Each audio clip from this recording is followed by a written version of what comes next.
A sheet of paper is nailed to Claire Whitaker's door above Chandler's General Store, eviction by Friday.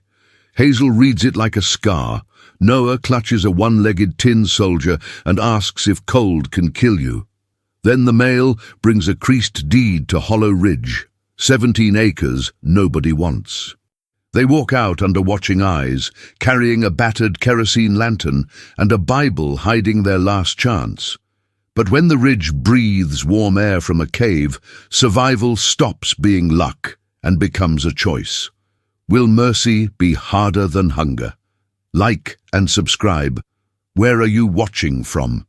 Claire read the paper twice before she let her hand fall to her side. It was thin and greasy from the damp air of the small apartment above Chandler's General Store, where every winter morning smelled like old flour and mold. The word eviction looked almost kind, printed in neat type across the top, but it hit like a slap. Hazel stood behind her near the warped door, arms crossed so tightly it looked like she was holding herself together. Claire didn't say anything because there was nothing kind to say. The rent was 2 weeks past due, and Mr. Chandler, though decent in his way, had already stretched his mercy thin. "Mama," Hazel asked, barely above a whisper, "what do we do now?" Claire smoothed her thumb over the edge of the page, folding it like she could change what it said, then looked back at her daughter. "We don't panic," she said. "We pack." Noah sat on the edge of the bed, holding his little tin soldier, the one missing a leg, that he'd taken to sleeping with like it could guard him. "Are we going to sleep outside, like all night?" he asked, voice small but steady. Claire walked over and sat beside him, running her hand through his hair. "Not if I can help it," she said, which was honest, even if she didn't know how. Behind the cracked window pane, the December wind screamed against the wall. She remembered how James, her late husband, used to stuff a towel beneath the door when it got this cold. There was still a rag there, browned with age, and Claire had never moved it. Some things held back more than drafts. By noon, Claire had wrapped what little they owned in 2 potato sacks she'd taken from the back alley behind the grocer. One held clothes, mostly Hazel's hand-me-downs and Noah's patched wool coat that still smelled faintly of coal smoke from last year's train ride to Lexington. The other sack carried a dented kettle, 2 cracked bowls, and a bundle of dry beans. She'd traded with Mrs. Ellis in exchange for mending a torn skirt. Hazel folded her school notebook into the lining of her coat, pressing it flat like it was something sacred. She hadn't been to class in 2 weeks, not since Miss Hargrave at St. Joseph's had gently told her not to come back without tuition. "I'm keeping it anyway," she said to Claire, chin raised. "I'll still write things down." Claire nodded without smiling. That morning, the postman had knocked once and left an envelope, creased, yellowed, with her name spelled in unfamiliar cursive. Inside was a deed, 17 acres at Hollow Ridge. No letter, no explanation. Just a notarized transfer from a man named Elias Whitaker, James's cousin, long estranged. She didn't know whether it was a gift or a final burden. Claire turned it over, looking for fine print, waiting for the trick. But it was real, at least on paper. She slipped the deed into the family Bible, tucked between Psalms and the obituary clipping of James from the Harlan Daily Enterprise. "We'll go," she told Hazel, almost to herself. "If nothing else, we won't freeze up there." Mr. Chandler met them on the stairwell as they were leaving, his thick arms crossed and the smell of tobacco clinging to his flannel shirt. "Claire," he said, eyes scanning the sacks, the children, the knot in her jaw. "You sure about this?" She didn't answer at first. She was balancing Noah on her hip and tightening the rope on the sack with her free hand. "It's land," she said finally. "Land's more than we've got here." He nodded, though he didn't look convinced. "Folks say Hollow Ridge ain't fit for animals. Not since those boys disappeared in 21. Claire didn't flinch. "I'd rather live with ghosts than starve among the living," she said. Chandler opened his mouth to say something else, then just sighed and stepped aside. Outside, the sidewalk was slick with ice, and the breath of horses fogged in the cold. Noah waved goodbye to the store cat, Old Patch, sitting on the windowsill. Hazel didn't look back at all. Claire held her daughter's hand tightly as they walked past the post office, past the boarded-up textile mill, past the station where James used to collect coal deliveries before the mine shut down. Every step away from town felt like tearing pages from a book she hadn't finished reading. Still, she kept walking. By the time they reached the edge of town, the afternoon light was dull and flat. The road turned to gravel, then dirt, and finally narrowed into something more like a deer path. Hazel pulled her scarf tighter and asked, "Do you think he left it to us because he felt sorry?" Claire didn't know. She remembered Elias only vaguely, a tall man with hands too clean for a coal family who left for Tennessee and never wrote. "Maybe," she said, "or maybe he just wanted to be rid of it." Hazel frowned. "So why would we want it if nobody else does?" Claire stopped walking and turned to face her daughter. "Because," she said, "we don't have the luxury of choosing perfect things. We only get what we're given, and what we do with it is ours." Hazel didn't reply, but her expression softened. She wasn't ready to forgive the world, not yet. But she was learning that hating it wouldn't make it fair. Noah asked if the cave had bears, and Claire told him yes, probably, but not the kind that bothered children. It wasn't exactly a lie. She didn't know what lived in Hollow Ridge, and the thought of wildness was both terrifying and oddly hopeful. She clutched the deed through the fabric of her coat pocket, fingers numb from the wind. It wasn't just land, it was direction.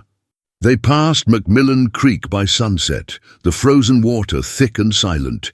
Claire remembered catching crawdads there as a girl, long before James, long before loss had carved its place into her ribs.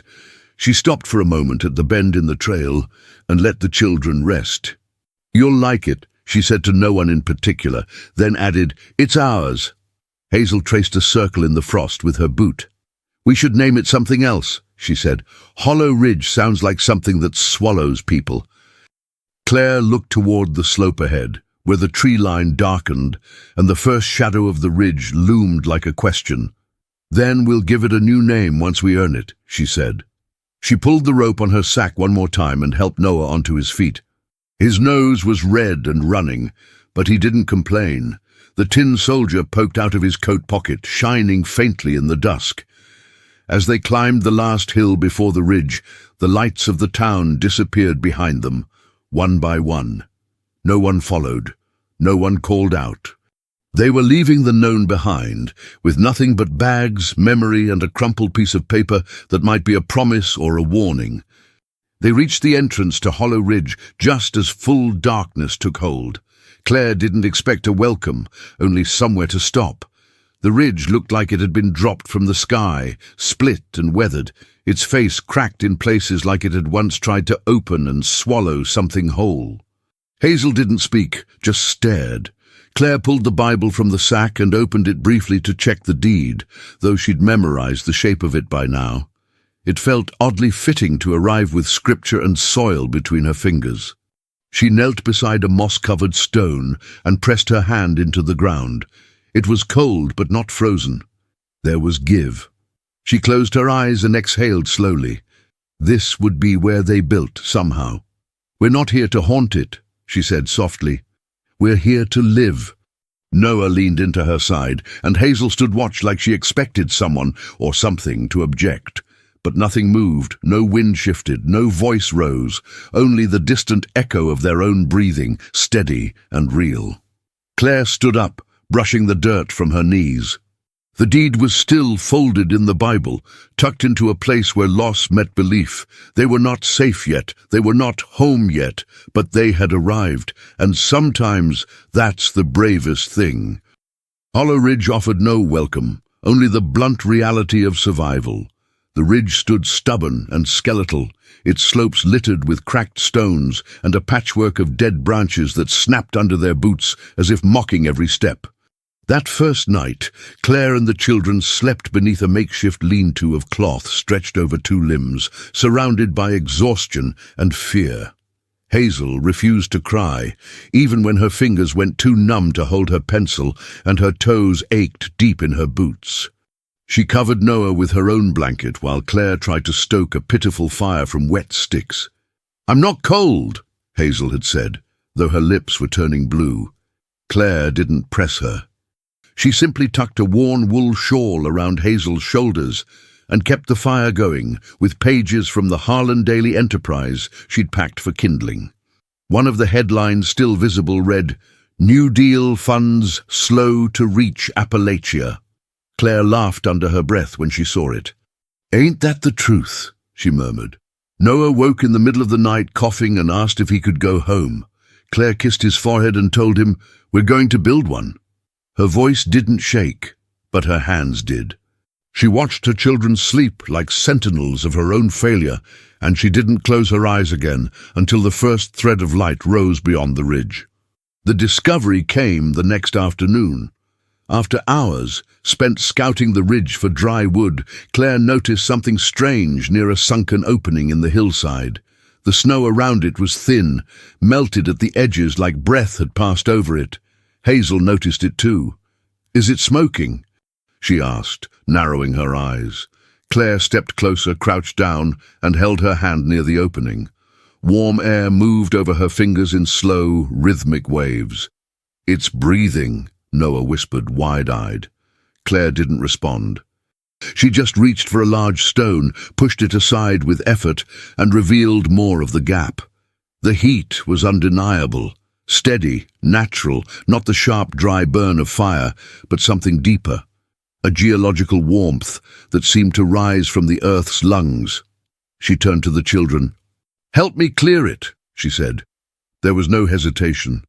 They worked in silence, clearing brush and widening the entrance, and when they stepped inside the cave, the air shifted instantly. Not warm like summer, but bearable. More than that, livable. Claire took a full breath and let herself believe they could make it work. For the first time in weeks, her shoulders lowered. She looked around, noting the wide interior, the even floor, the curve of the stone above. "We can do something with this," she said. Hazel pressed her hand against the wall and nodded once.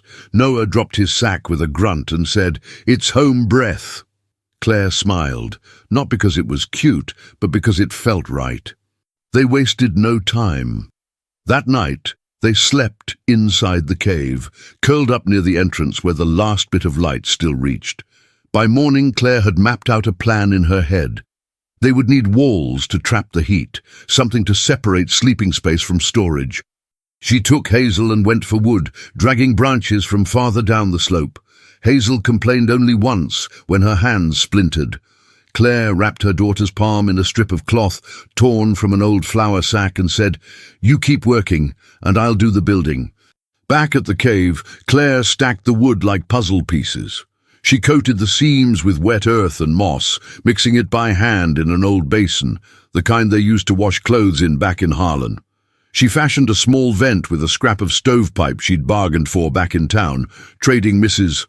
Caro's old lace tablecloth for it.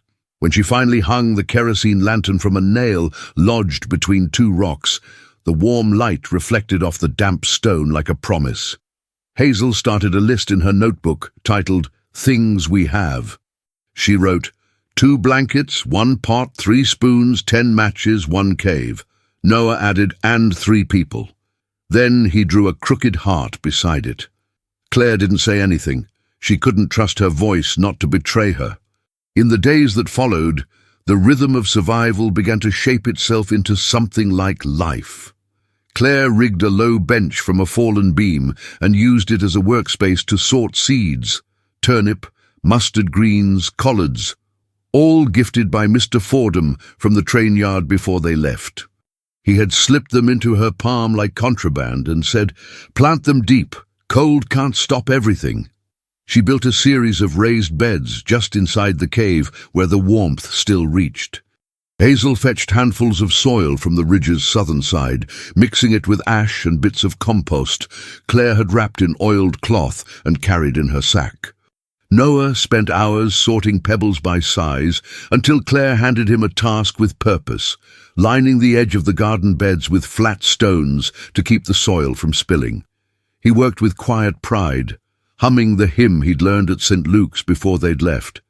Claire watched them both and felt something she hadn't felt since James died, a sense of forward motion.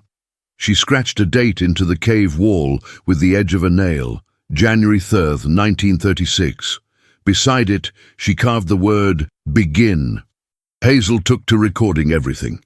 Each day, she added to her notebook, marking down the number of hours the lantern lasted, how quickly the green sprouted, even the condensation on the cave walls. "I think if we track it," she said, "we'll know what's working and what isn't." Claire marveled at her, this daughter who had gone from reciting spelling lists to writing survival data like a field scientist. Hazel slept with the notebook tucked into her coat, and once, when she dropped it in her sleep, Claire gently picked it up and read a page. One line read, "Mom doesn't cry, but she's tired behind the eyes." Claire closed it and placed it back without a word. That night she doubled Hazel's blanket. Noah had made a bed of hay and rags near the small wooden fence Claire had built to keep them from rolling into the warmer chamber deeper in. He'd asked once if the cave had secrets. "Everything does," Claire had answered, then added, "We just decide which ones we keep." He nodded, like that made perfect sense. Outside, the snow still covered everything in silence, but inside the cave they were building something real. It wasn't safety, but it was starting to look like a chance. The name stuck. Home breath. It was the first thing Noah said every morning, and the last he mumbled before sleep. Claire even began carving it above the entrance with her pocket knife, shaping each letter slowly so it felt earned. She and Hazel spent hours arranging the stones around the cave's mouth to act as a barrier against the worst winds. They hung an old feed sack like a curtain and pinned it down with bits of iron to stop the flapping. It wasn't beautiful, but it worked. When Claire boiled turnip tops over the lantern flame and they ate together from a single pot, no one spoke of leaving. Not anymore. There was no town left for them, not really. But here, in this strange, warm breath of earth, they were not just surviving. They were enduring, choosing, shaping. Claire watched her children sleep beneath patched quilts and knew the cave was not magic, not salvation. It was simply the thing they had chosen to believe in when nothing else believed in them. And in that belief, something impossible had happened. They had begun to live again. Claire's hands had begun to harden, the skin cracked and stained with soil that wouldn't scrub off no matter how long she soaked them in creek water. She no longer noticed the bruises on her shoulders from hauling sack after sack of dirt from the low, damp spot near Pine Hollow Creek, a narrow stream that ran southeast of the ridge. That patch of earth was richer than anything near the cave, dark and loose with half-rotted leaves and moisture that clung to the bottom of her skirts. She tied each load with leftover butcher's twine and dragged them back uphill, stepping with care around ice-slick stones, her breath short and heart racing from effort. Hazel tried to help, but Claire refused to let her carry the heaviest bags. "You keep track," she said, handing Hazel the spiral notebook she had rescued from a school desk months before. "Write how many trips I make and how long the light lasts." Hazel took the task seriously, as if the act of recording could make the labor mean more than survival. They carved out shallow beds just inside the warm threshold of the cave, where the air stayed livable and the earth no longer froze solid. Claire lined the beds with flat creek stones and packed the sides with moss for insulation, smoothing the soil with the back of an old baking tin. When she finally pressed the seeds, collard, mustard, and a few sprouting beans, into the damp earth, her fingers moved with something close to reverence. "They'll come up," she told Hazel. "They'll come up even now." Hazel didn't argue. She just nodded and tucked the notebook back inside her coat. The first shoot appeared 12 days later, pale and almost translucent beneath the dim flicker of a battered tin reflector Claire had fashioned from the side of a rusted milk pail. She had bent the metal flat using a hammerstone and wired it behind their single kerosene lantern, angling the light toward the seed beds. When Hazel spotted the tiny sprout, she dropped to her knees and stared as if it were a star fallen to earth. "It's real," she said, eyes wide. "You did it." Claire didn't respond immediately. She knelt beside her daughter and touched the damp soil near the green sliver, not wanting to damage it, barely breathing. Then she laughed, sharp and unexpected, a sound she hadn't made in weeks. "We did it," she corrected, voice thick. Noah clapped when he heard, though he didn't fully understand why. "Does that mean we don't have to eat stew every day?" he asked. Hazel smirked, but Claire answered honestly, "It means maybe next month we eat stew with greens." Every day after that, they checked the beds twice, sometimes 3 times, adjusting the light angle, adding water carried in a glass Pepsi-Cola bottle Hazel had found half buried near the ridge. The bottle still had part of the label, red and blue, worn but legible. It became their watering can, their symbol that even discarded things had use. The greens began to multiply, hesitant but insistent, and with them so did their belief that they could make a life in a place no one else had wanted. Claire began making the trek into town again, choosing Tuesday mornings when the general store's deliveries arrived, and people were distracted enough not to stare as hard. She brought small bundles, hand-mended shirts, patched gloves, even a repaired handle for a spade, and offered them to the shopkeepers in quiet trades. In return, she asked for salt, dry yeast, and sometimes bits of scrap metal. Eventually, she found a farmer named Elias Croft on the edge of town, willing to part with 2 undersized sheep in exchange for mending 3 of his daughter's winter coats. "You really living up there?" he asked, as she stitched the torn sleeves on his porch. "Ain't no one made it last long at Hollow Ridge." Claire didn't answer directly. She looked him in the eye and said, "I don't intend to leave." The sheep, thin and wary, were loaded into an old chicken crate and tied behind a mule cart headed near the ridge. Claire and Hazel walked them the rest of the way up. Hazel named them Molly and Birch. They made a pen from fallen branches near the back of the cave and laid straw thick across the floor.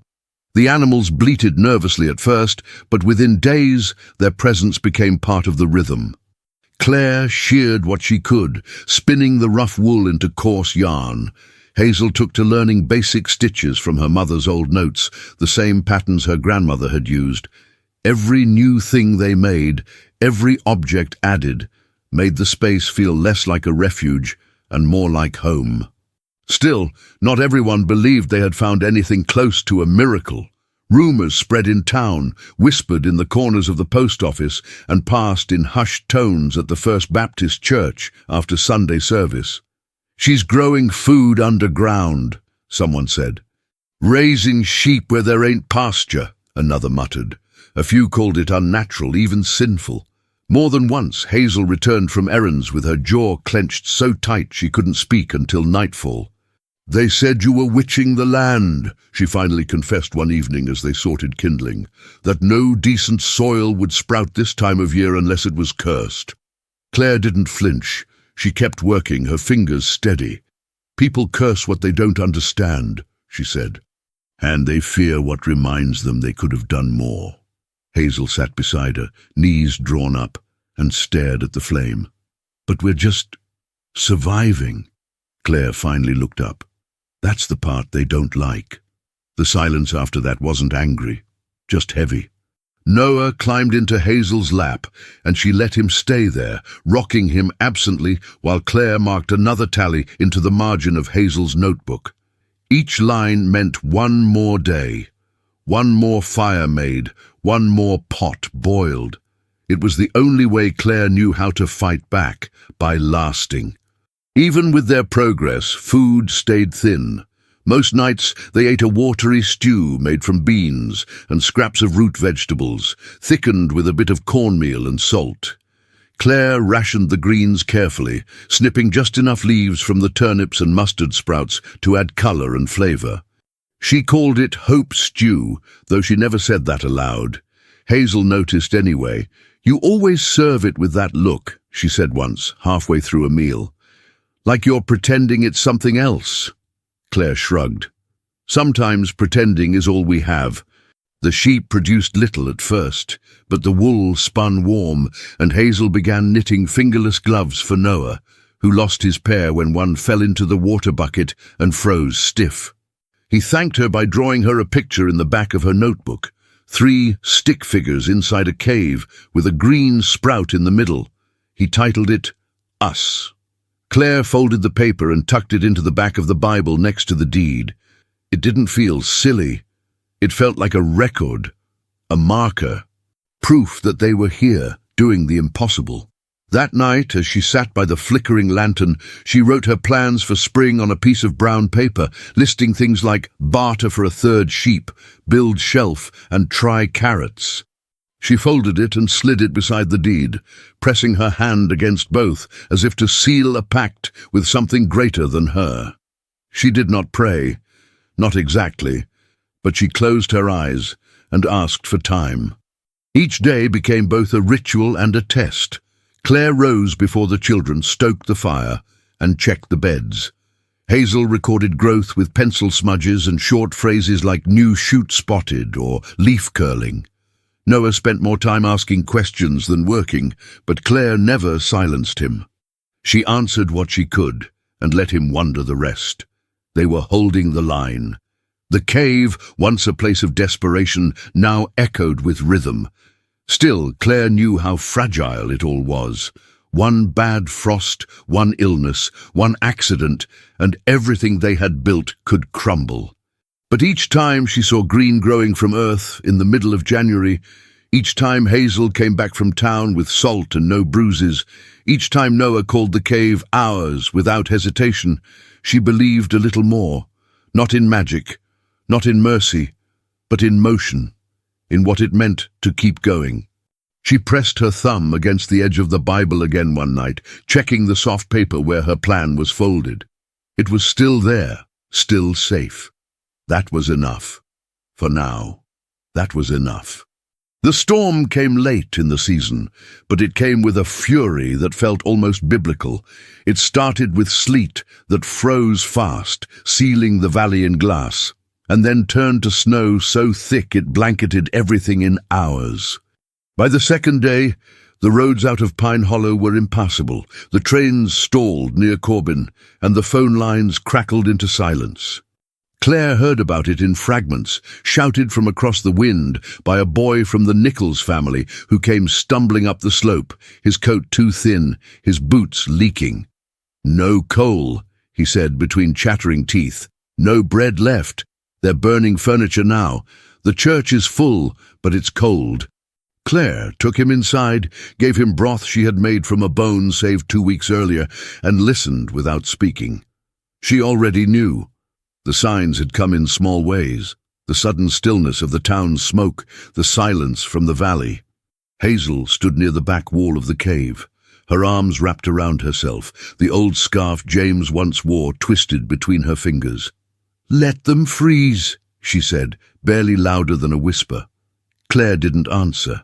She just knelt beside Noah, who was stirring the stew pot and trying not to cry. His eyes looked older than they should have. Later that night, Hazel tried again, this time more bitterly. "They laughed when we left. They said you were a witch. Now they want food." Claire didn't argue. She just looked at her daughter, and that look, quiet, weathered, tired, was its own answer. By morning, Claire was already packing. She pulled greens from the raised beds carefully, wrapping them in muslin, then bundled 3 skeins of wool into a flour sack and tied it with a length of twine. The slab of mutton, salted and cured, had been saved for Noah's birthday next month, but she cut it anyway. The broth, thick and warm, was poured into a lidded pot and swaddled in a quilt to hold the heat. Hazel watched the preparations in silence, sitting near the lantern and tracing her finger along the edge of her notebook. "Why do they deserve it?" she asked finally, not looking up. Claire didn't stop working. "It's not about what they deserve," she said. "It's about who we are." Hazel bit her lip hard and stood. "But they hate us." Claire nodded. "Maybe they do, maybe they don't, but hate doesn't feed children." Noah, sensing the weight in the room, didn't speak. He just brought his little soldier and handed it to Hazel. "You can hold him this time," he said, like it was an offering. Hazel took it with trembling hands. "You don't have to come," Claire said to her daughter, "but I'd be proud if you did." That word, proud, was what shifted something. Hazel didn't respond right away, but she stood and reached for her coat, pulling it tight.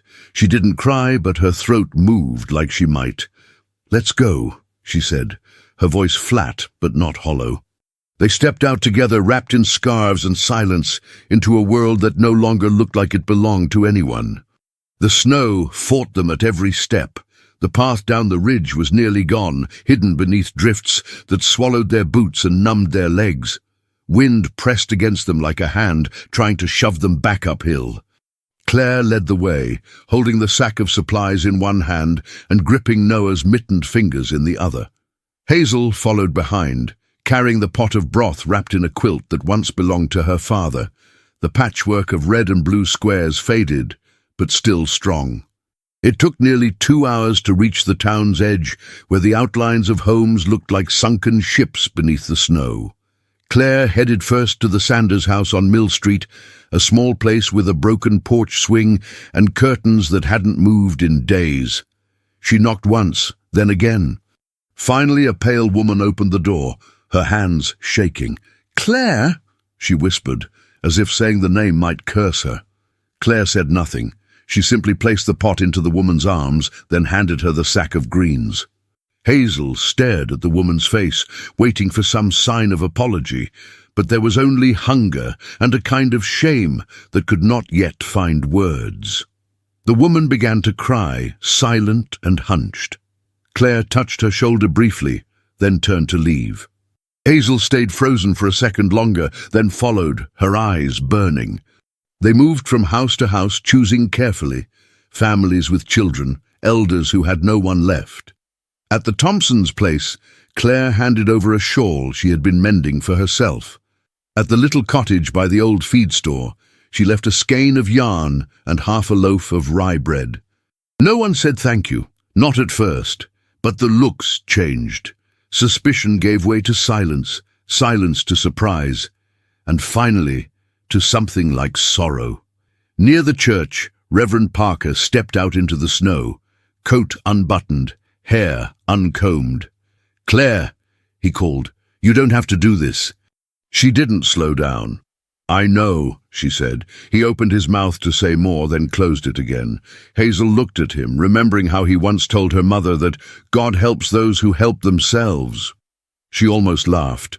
Instead, she handed him a bundle of turnip greens and said, "These helped us."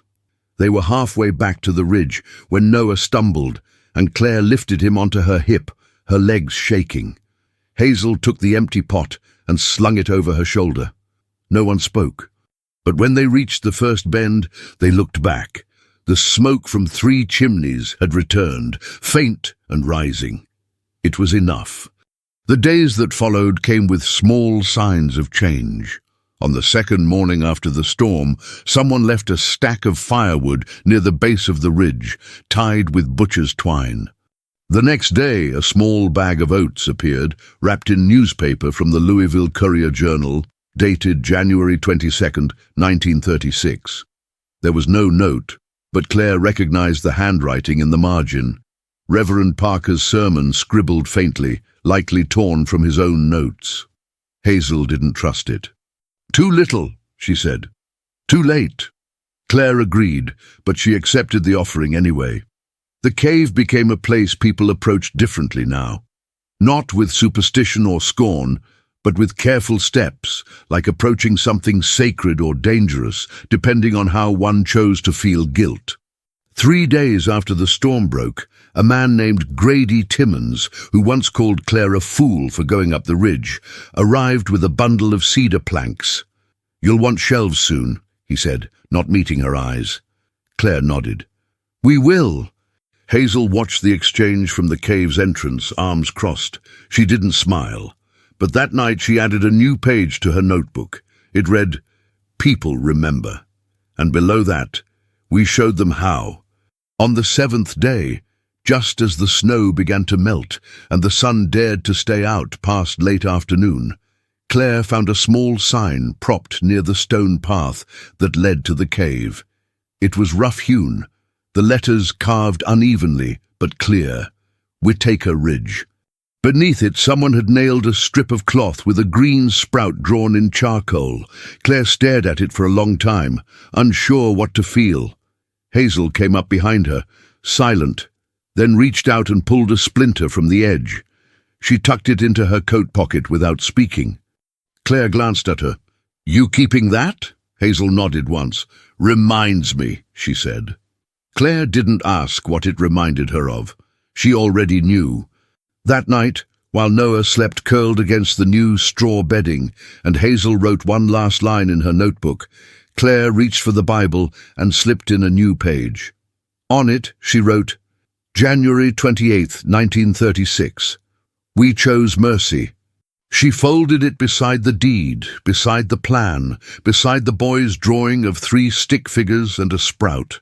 Then she closed the book, leaned back against the wall of the cave that had become their home, and let herself believe that this time, maybe they would not be alone anymore. What did you think of Claire's decision to share her last greens and warm broth with the very town that mocked her? Would you have opened the cave door or kept it shut? Tell me in the comments. On a scale from 0 to 10, how would you rate this story of Hollow Ridge, and why? Don't forget to subscribe and turn on notifications so you don't miss more unforgettable human stories like this one.